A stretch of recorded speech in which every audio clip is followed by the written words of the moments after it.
Paz a vosotros, hermanos. Jesús empezó a decirles: mirad que no os engañe nadie. Vendrán muchos usurpando mi nombre y diciendo: yo soy. Y engañarán a muchos cuando oigáis hablar de guerras y de rumores de guerras. No os alarméis, porque eso es necesario que suceda, pero no es todavía el fin. Pues se levantará nación contra nación y reino contra reino. Habrá terremotos en diversos lugares, habrá hambre. Este será el comienzo de los dolores de alumbramiento. Pero vosotros mirad por vosotros mismos, os entregarán a los tribunales. Seréis azotados en las sinagogas y compareceréis ante gobernadores y reyes por mi causa, para que deis testimonio ante ellos. Y es preciso que antes sea proclamada la buena nueva. Y cuando os lleven para entregaros, no os preocupéis de qué vais a hablar, sino hablad lo que se os comunique en aquel momento, porque no seréis vosotros los que hablaréis, sino el Espíritu Santo. Amén. Hay un hombre de negocios llamado Warren Buffett que tiene una frase que creo que ilustra el inicio de esta disertación. Él dice: si hoy alguien está sentado a la plácida sombra de un árbol, es porque hace tiempo alguien más lo plantó. Lo repito, si hay alguien que está sentado a la plácida sombra de un árbol, es porque hace tiempo alguien más lo plantó. Y hoy nosotros podríamos decir que estamos sentados bajo esa plácida sombra. Y sin embargo, alguien más tuvo que haber plantado ese árbol que nos da esa sombra. Hoy nos encontramos nosotros aquí tranquilamente y plácidamente celebrando una reunión en donde alabamos y adoramos a Dios. Estamos gozando de un beneficio para el cual nada hicimos ninguno de nosotros. No hicimos nada por ganarlo. Si bien, por ejemplo, este edificio lo construyeron muchos hermanos, a los que puedo mencionar, a nuestra hermana Elizabeth y a mi hermano Leonardo, ellos no se pueden jactar de que nosotros estamos aquí porque ellos lo construyeron. Esa no fue la razón. Y prácticamente ellos y muchos hermanos de aquella época lo hicieron con las manos. Bien, no se puede decir que ellos un buen día dijeron: vamos a adorar al Señor y vamos a construir un templo ahí en la zona de satélite. Eso no fue así. Los que estamos aquí reunidos porque hace casi 2000 años un hombre, el Hijo de Dios, nos regaló la salvación muriendo por cada uno de nosotros. Y para ello no necesitó de ningún favor de nosotros. Ninguno de nosotros puede decir que le hizo el favor al Señor para que Él viniera a salvarnos. Hoy estamos aquí porque el Padre quiere que nadie se pierda. Dice Lucas 19, verso 10: porque el Hijo del Hombre vino a buscar y a salvar lo que se había perdido. El Hijo del Hombre vino a buscar y a salvar lo que se había perdido. Y aunque claramente el texto en ese momento se refería al pueblo de Israel, hoy que nosotros, por medio de la gracia del Señor, ya somos parte de ese pueblo, pues también nosotros estamos siendo buscados. Dios quiere salvarnos. El Hijo del Hombre vino a buscar y a salvar. Y bien, si nosotros nos decimos seguidores de Cristo, deberíamos de ser como Él. Una comparación muy burda es: ¿qué hacen los jóvenes cuando son seguidores de algún cantante o de un artista? Se visten como Él, se peinan como Él, hablan como Él, viven o quieren vivir como esa persona, y lo proclaman a todo el mundo y no les da vergüenza que anden con los pantalones rotos o la moda, que para los más viejos como nosotros pues nos parece algo horrendo, para ellos es lo más in. Pero los cristianos, nosotros Decimos querer ser como Cristo y pareciera que nos da vergüenza a la mayoría. Muchas veces no decimos que creemos en Él. Nos aguantamos el ver cómo hay injusticias y no lo proclamamos. Ya no digamos andar como el Señor en el caso de los varones, así como la imagen que nos pintan en las películas o como se lo imagina la gente. Un hombre joven de 33 años vestido con su túnica, barbudo, con el pelo largo. No se trata de andar como Él, sino de vivir como Él estuvo viviendo en su tiempo, que se dedicó a ayudar a todos los que le recibían. ¿Qué hacemos nosotros los cristianos hoy? ¿Realmente somos seguidores de Cristo? Él vino a buscar y a salvar lo que se había perdido. Y les decía, en aquel tiempo se refería al pueblo de Israel, pero hoy también nosotros somos parte de esa búsqueda. Y si fuéramos nosotros seguidores de Cristo, deberíamos de hacer lo que Él hizo. Él físicamente ya no está aquí, está su espíritu, pero los que sí están aquí son sus seguidores. ¿Qué hacen los jóvenes que siguen a una estrella? Pues por ejemplo, digamos Michael Jackson. Hay gente que se viste como él, que baila como él y quiere dar a conocer al mundo que de alguna forma aquel ser sigue vivo. ¿Nosotros qué hacemos, los cristianos? No les voy a decir que nos andemos crucificando, pero sí podemos entregarnos por los demás como lo hizo el Señor. Pues como el Señor mismo nos dice, me envió el Padre, como me envió el Padre, así también los envío yo. El Señor quiere que hagamos lo mismo que Él hizo. De tal manera que la misión de Cristo es ejemplo para la misión de nuestra iglesia. Y desde ahí nos invita a caminar. No en balde la comunidad del Señor Jesucristo era conocida como la comunidad del camino, porque andaba caminando de un pueblo a otro llevando el mensaje de la buena nueva. No lo hacía como nosotros aquí. Imagínense que el Señor Jesús le hubiera dicho a Judas, que era el administrador, mándate a imprimir unos panfletos en donde haya una invitación porque vamos a ir al monte a dar un sermón. Y después de entregar todos los panfletos, todos los discípulos se juntaron con el Señor en el monte a esperar a que llegara la gente. No fue así. El Señor andaba de pueblo en pueblo y sobre el camino iba evangelizando. Los cristianos deberíamos estar haciendo lo mismo. Decía Pepe en la mañana, está bien, no pensemos que vamos a evangelizar a 5,000 o convertirlos o a 4,000 como Pedro, pero sí podemos nosotros llevar el mensaje y esperar que al menos uno se convierta al Señor. Y si no ocurre eso, no nos tenemos que desanimar, porque la obra, el poder es de Dios. Nosotros solamente tenemos que hacer nuestra parte de llevar el Evangelio a todo el mundo. Bien, pues es la invitación del Señor, que nosotros caminemos con Él. Hermanos, no podemos negar que tenemos una gran bendición al reunirnos aquí en este día, en el Día del Señor, y juntos experimentar la comunión y así a adorarle. Se siente uno bien con los cantos, se siente uno cobijado, pero el cristianismo no nada más es venir el Día del Señor y hacer eso. Reduciríamos el ejemplo del Señor Jesucristo a una pequeña parte. Nos quedaríamos cortos. Nosotros hemos heredado su misión de llevar el Evangelio, de salir y hablar de la buena nueva. Y tenemos que hablar de Cristo tal como Él se presentó,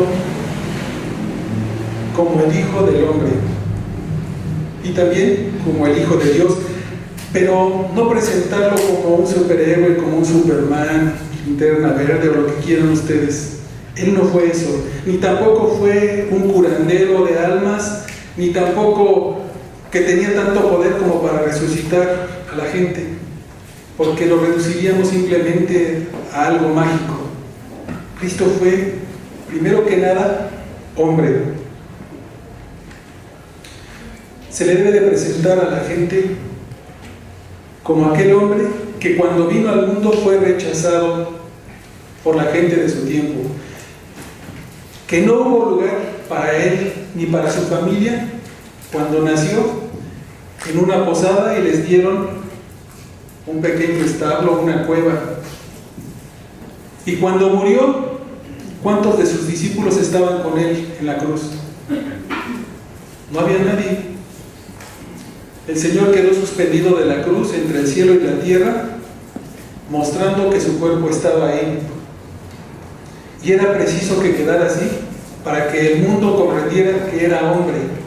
Si no lo hubieran visto colgado de la cruz, nadie pensaría que fue hombre, que fue solamente una invención.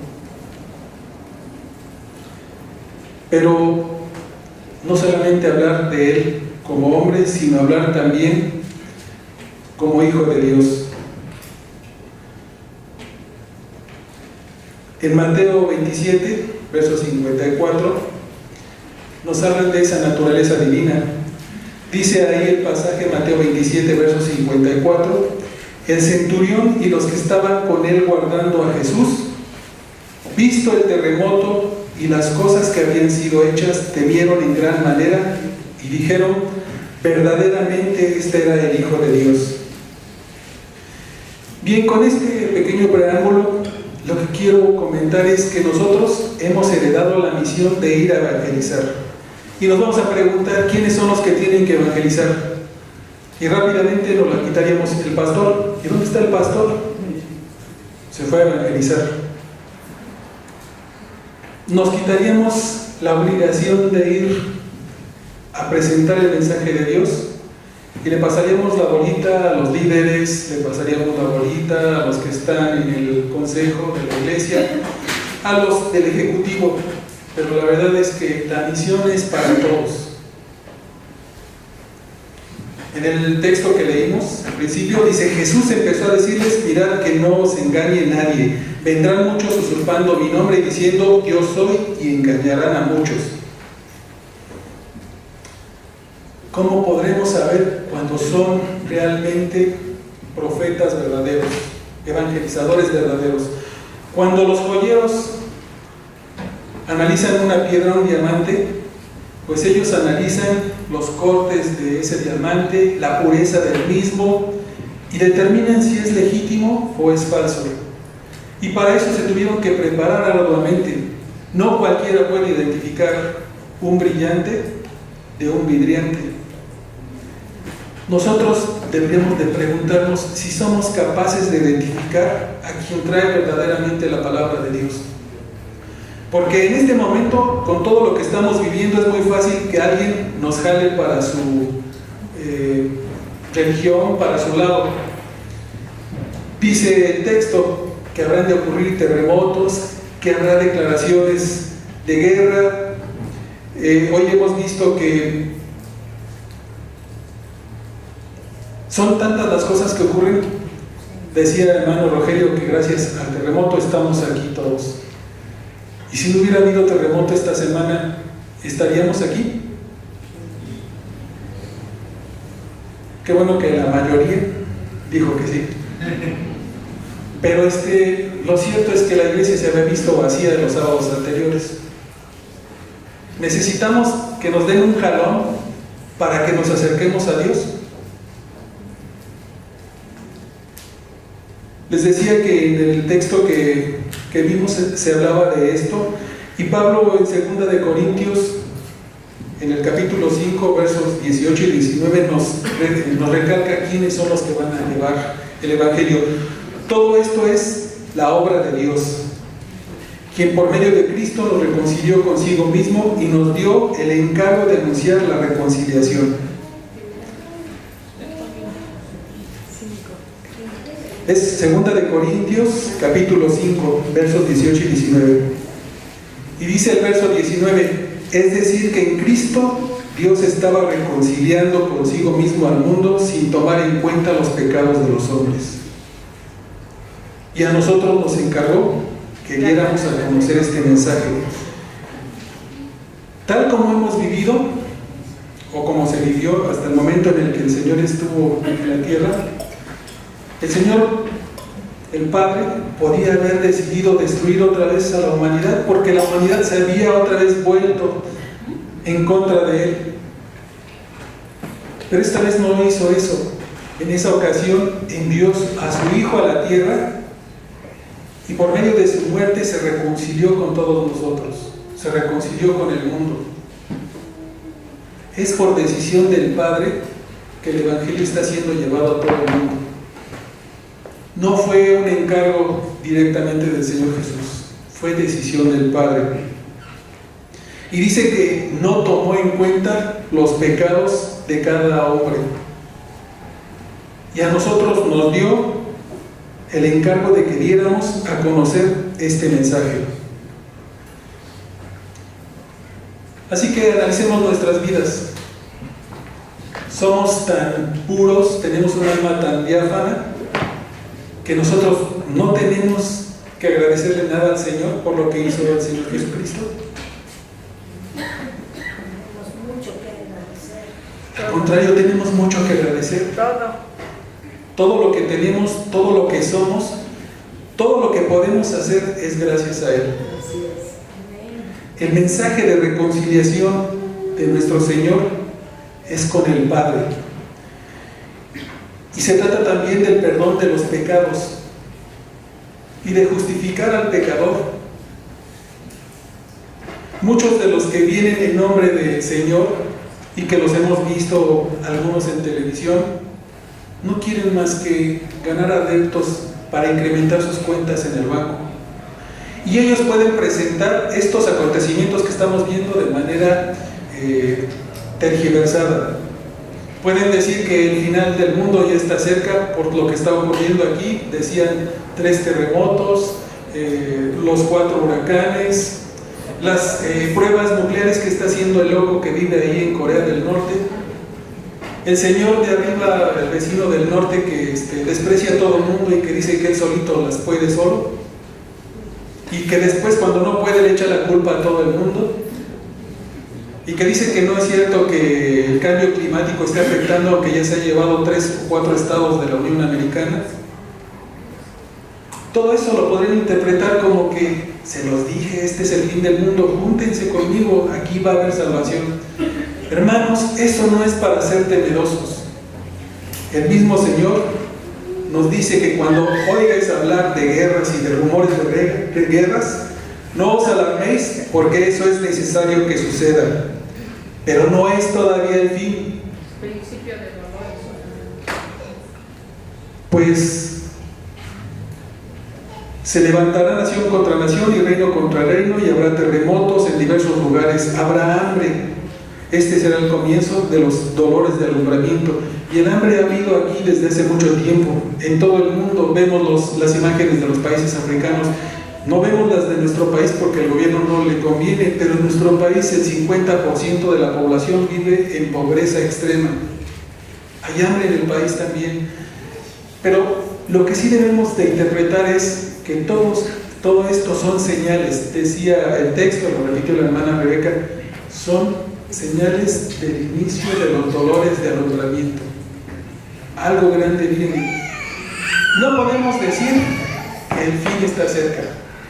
Lo que sí es que nos invita a que nos reactivemos, a que nos despertemos y salgamos a predicar. Incluso, hermanos, el Popocatépetl está haciendo erupción. No sé si vieron las imágenes en la semana. O sea, no era una fumarola, sino que estaba aventando lava el volcán. Bien. En Monterrey también ya. En Monterrey también anunciaron que se hizo un socavón por las intensas lluvias. En Querétaro hubo otro. O sea, esto debe de ser interpretado como que nos tenemos que poner a trabajar ya. Tenemos que salir a predicar el Evangelio. Pues nosotros los cristianos somos los que tenemos que dar testimonio de Dios. Y debemos estar conscientes de que el Evangelio no va a ser bien recibido. Porque, ¿qué nos dice el Señor acerca del adulterio? ¿O qué nos dice la palabra?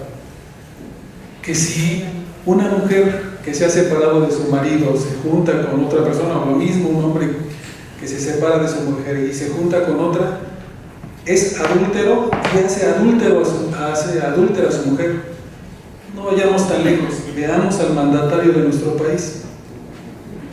Está casado con una mujer cuyo marido inicial todavía vive y estaría cayendo en adulterio, y ya además hizo adúltero al primer mandatario. Si eso vamos y se lo decimos al presidente, ¿ustedes creen que lo va a recibir? Sí, tienen razón, perdón, soy un pecador. Nos va a pasar lo mismo que a los 43 de Ayotzinapa. Bueno, eso siquiera sabemos que están por allá, por Guerrero, ¿no? Pero nosotros, es común hoy en día tener amigos, tener conocidos que hablan de infidelidad y hasta nos platican sus hazañas. Lo que deberíamos de hacer es decirle: te estás condenando, eso no es lo que quiere Dios, estás perdiendo el reino. ¿Creen que conservaríamos la amistad de aquella persona? Ya nos hubiera excluido de su lista de regalos de fin de año. Y no digo por celebrar Navidad, sino porque se acostumbra en fin de año. El Evangelio no es una cosa que nos guste a todos. Y si lo aplicamos a nuestra vida, seguramente va a haber cosas que hoy, pues eso no puede ser. A lo mejor lo queremos tergiversar, no. El Evangelio es duro. El mismo Evangelio nos dice que cuando veamos a alguien que está cometiendo error, vayamos y le corrijamos. Y le reclamemos en compañía de alguien más. Y si él no quiere corregirse, entonces lo expulsemos. Eso tendríamos que hacer en la iglesia.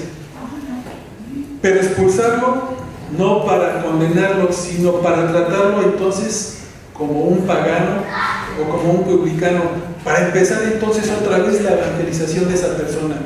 Porque nuestra misión no es ser jueces ni condenar a nadie, sino tratar de hacer que el Evangelio entre en su corazón.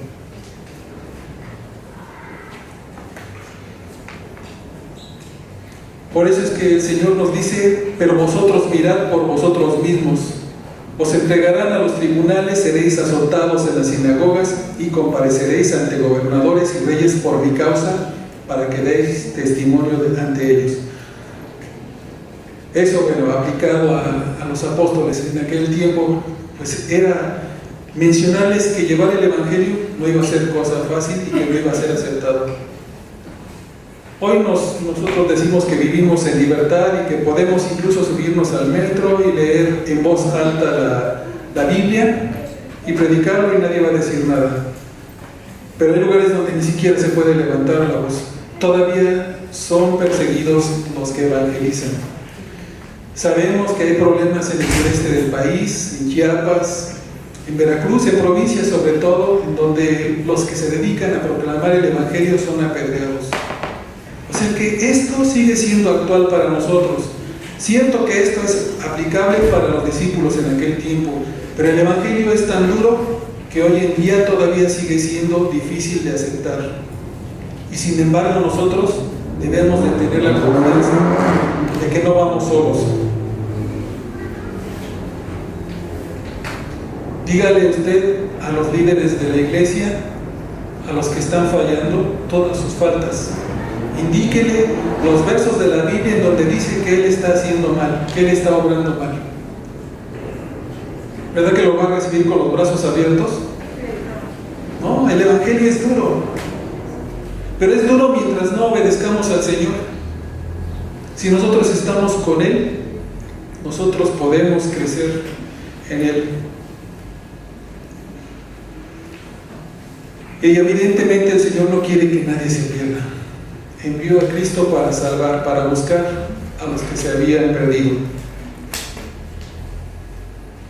Entonces, si todos somos encomendados a llevar el Evangelio, nos preguntaríamos: ¿y qué vamos a decir? Y ya nos dijo el Señor que no tenemos que preocuparnos, porque lo que tenemos que hacer es pedir ser acompañados por el Espíritu Santo. Así que no se preocupe usted porque no pasa al frente a predicar, porque no tiene tanto conocimiento, tanta teología en su vida. Simplemente piense cómo se le presentó al Señor en su vida. ¿Quién fue el que le presentó a Cristo? ¿De qué manera se lo presentó? En mi caso, antes de conocer a la Iglesia de Dios, lo más cerca a lo cristiano que conocía era a mi abuela, a la mamá de mi papá. Y no crean que ella se sentaba conmigo y me empezaba a explicar con libros teológicos el por qué tenía que creer en Dios. Ni siquiera me hablaba de la palabra, simplemente con su forma de actuar, con el ejemplo. Recordar que ella, fuimos muy groseros de niños, porque hay que aceptarlo, que los niños a veces no queremos escuchar a los adultos, y como niño uno se daba la vuelta y no quería saber de nada. Sin embargo, la abuela se acercaba a uno, nos acariciaba, nos besaba y nos seguía atendiendo. Ese fue el primer contacto con Dios, lo entendí tiempo después. De esa manera Dios nos quiere a todos. Con su ejemplo fue que me acerqué yo a conocer más a Dios, porque después escuché en una predicación en la iglesia acerca de ese amor incondicional del Padre hacia nosotros. Eso me llevó a ir conociendo. Después, ya al conocer a los ministros de la iglesia, me hablaron muchos del Evangelio. Algunos eran tan insistentes como el hermano Álvaro, diciendo a cada rato cuándo se va a bautizar. Otros me enseñaron a conocer y amar el Evangelio, como los ministros Ausencio, Raimundo, son varios. Y así es como uno va creciendo en el Evangelio. Pero no nos podemos quedar en eso. Y bueno, el comentario era, porque no podemos decir que no tenemos las bases. Hermanos, ustedes pidan la presencia del Espíritu de Dios en ustedes. Al salir, siempre hay oportunidad de compartir el Evangelio. Siempre hay gente necesitada. Decía Pepe en la mañana que tenía una conocida, una vecina, que de repente le empezó a decir sus necesidades, que tenía muchos problemas, y Pepe lo que hizo fue escucharla.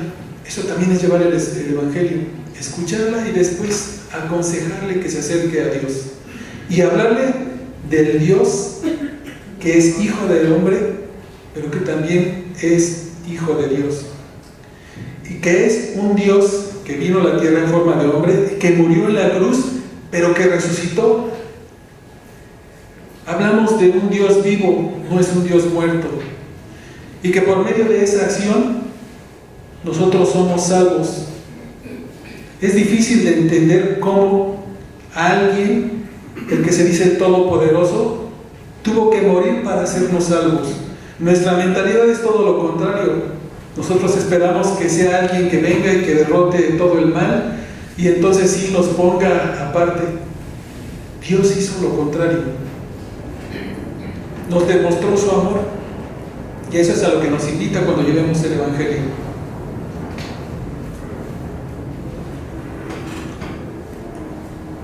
Dice entonces por eso el texto: y cuando os lleven para entregaros, no os preocupéis de qué vais a hablar, sino hablar lo que se os comunique en aquel momento, porque no seréis vosotros los que hablaréis, sino el Espíritu Santo. Así que, hermanos, no piensen que deben de tener grandes capacidades, una gran memoria, que deben de ser grandes oradores. Pidan solamente la presencia del Espíritu en su vida. Con eso tenemos ya mucho de lo que necesitamos para llevar. Y no se desanimen porque aquella persona a la que hablaron no asiste a la iglesia. Debemos de darle tiempo. Ustedes fueron los agentes para llevarlo, pero es Dios el que decide quién viene y quién se queda. Imagínense que nosotros somos los obreros que van a trabajar a un campo, que llega un hacendado, el Señor de la tierra, y nos dice: quiero ofrecerles trabajo para ir a cosechar. Y ustedes aceptan porque tienen necesidad. Y se van, se suben al camión con el Señor. Pero no les dijeron qué es lo que van a cosechar. Los que viven o vivieron en el campo saben que cosechar manzanas pues es ir con algún tipo de pinzas, andar entre los árboles y cortarlos de arriba. Debemos de llevar alguna escalera tal vez, o el mismo dueño de la tierra nos va a dar los instrumentos. No es lo mismo cosechar manzanas y uvas que cosechar frijoles o papas. Las papas pues les tenemos que rascar a la tierra, la papa es en realidad una raíz. Imagínense entonces que usted llega al campo y lo que van a cosechar son papas y usted va con la mentalidad de cosechar manzanas y no quiere escarbar la tierra porque usted quiere cosechar manzanas. No es lo que nosotros queramos, es lo que el Señor quiere. El Señor nos va a dar lo que necesitamos y nos va a decir a dónde tenemos que cosechar y lo que vamos a cosechar. Así que tenemos que despojarnos de todo lo que somos y de lo que tenemos y dejar que el Señor nos provea de lo que necesitamos y aceptar lo que Él quiere que hagamos. Por eso es tan importante que invitemos al Espíritu para que nos ilumine, para que nos hable primero a nosotros y sepamos cómo llegarle a la gente. El Espíritu nos capacita para llevar a cabo la misión.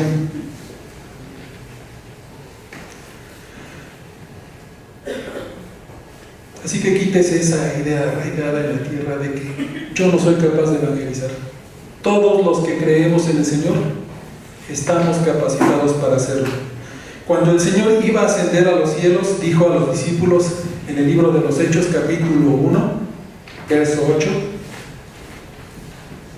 pero recibiréis poder cuando haya venido sobre vosotros el Espíritu Santo, y me seréis testigos en Jerusalén, en toda Judea, en Samaria y hasta lo último de la tierra.